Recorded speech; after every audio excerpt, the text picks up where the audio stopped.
அன்பு பிள்ளைகளே, இயேசு கிறிஸ்து நாமத்தினாலே உங்களை வாழ்த்தி வரவேற்கிறேன். ஒவ்வொரு நாளும் அந்த வீடியோ மூலமாக உங்களை காண்பதில் மிகுந்த மகிழ்ச்சி, மிகுந்த சந்தோஷம்.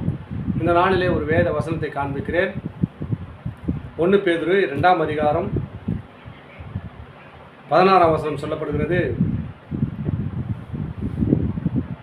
நம்ம எல்லாத்துக்கும் அடிமையாகி இந்த உலகத்தில் சிக்கி கொண்டிருக்கிறோம். பொருள் மேலே அடிமை, எல்லா உலக ஆசையின் மேலே அடிமையிலாக இருந்து உலகத்தை காரியத்தில் சிக்கி கொண்டு இருக்கிற நம்மளை பார்த்து ஆண்டவர் பேசுகிறார். சுயதனம் உள்ளவர்களாய் இருந்தும் உங்கள் சுயதனத்துக்கு குணத்திற்கு மூடலாக கொண்டிருக்காமல், அதிலே மூடலாக கொண்டிருக்காமல், எப்படி சொன்னால் அந்த சுயதனத்திலே நீ மூண்டு கொண்ட உலக காரியத்தில் சிக்கொண்டிராமல் அவர் என்ன சொன்னால், தேவனுக்கு அடிமைகளாக இருங்கள். 1 பேதுரு 2:16 சொல்கிறாரு, சுயதனம் உள்ளவர்களாய் இருந்தும் உங்கள் சுயதனத்தை துர்குணத்திற்கு மூடலாக கொண்டிராமல் தேவனுக்கு அடிமைகளாக இருங்கள் அப்படின்னு சொன்னால், நமக்கு அநேக காரியத்தில் அடிமைப்பட்டிருக்கிறோம். உலகத்தில், ஃப்ரெண்ட்ஸும் மத்தியில், வேலை ஸ்தலத்தில், குடும்பத்தில், அநேக காரியத்தில் நம்ம அடிமைகளாக இருக்கிறோம். ஒவ்வொருக்கும் ஒரு அடிமை பழக்கம், ஒரு பழக்கத்தில் அடிக்ட் ஆகிட்டு இருப்பாங்க. அவர் ஆண்டவர் என்ன சொல்கிறாருன்னா, இதெல்லாம் இந்த துர்குணமான செயல் வேணாம்பா உன் வாழ்க்கையில். நீ என்ன பண்ணு, எனக்கு அடிமையாக இருங்கள். உன் வாழ்க்கையை சிறப்படணும்னா தேவனுக்கு அடிமையாக இருங்கள். நான் தேவனுக்கு அடிமை. பாருங்கள், இப்போது ஒரு கர்ப்பவதி குழந்தை பிறக்கிறாங்கன்னா, ஒரு புருஷன் இல்லாத குழந்தை பிறக்க முடியாது.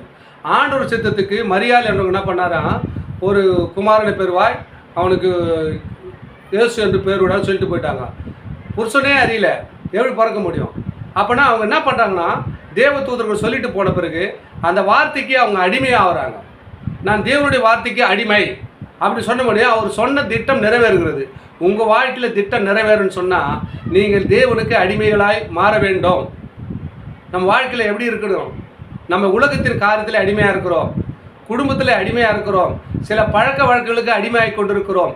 உங்களை பார்த்து ஆண்டவர் சொல்கிறார், என் அன்பு சகோதரனே, அன்பு சகோதரியே, நீங்கள் எல்லாம்னா எனக்கு அடிமையாக இருங்கள், தேவனுக்கு அடிமைகளாக இருங்கள் என்று ஆண்டவர் உங்களை பார்த்து சொல்கிறார். சுயதனத்தும் உள்ளவர்களாக இருந்தும் உங்கள் சுயதனத்தை துர்க்குணத்திற்கு மூடலாக கொண்டிராமல் தேவனுக்கு அடிமைகளாக இருங்கள். அப்பொழுது உங்கள் வாழ்க்கை சிறப்படும், நிலைநிற்கும், ஆசீர்வாதம் பெற்றுக்கொண்டு அன்போடு வாழ்வீர்கள் என்று ஆண்டவர் பேசுகிறார். என் அன்பு சகோதர சகோதரிகளே, இந்த வீடியோ பார்க்குற, இந்த வசனத்தை கேட்குற உங்களுக்கு அடிமையாய் இராதபடிக்கு தேவனுக்கு அடிமைகளாக இருந்து ஆசீர்வாதத்தை பெற்று அன்போடு வாழுங்கள். தொடர்ந்து இந்த வீடியோ பார்க்கணும்னா சப்ஸ்கிரைப் பண்ணி பாருங்கள், லைக் பண்ணுங்கள், அநேகருக்கு ஷேர் பண்ணுங்கள். இது தேவனுடைய நாமத்தை மகிமைப்படுத்தும், உங்களுக்கு பிரயோஜனமாக இருக்கும். ஆமென். God bless you.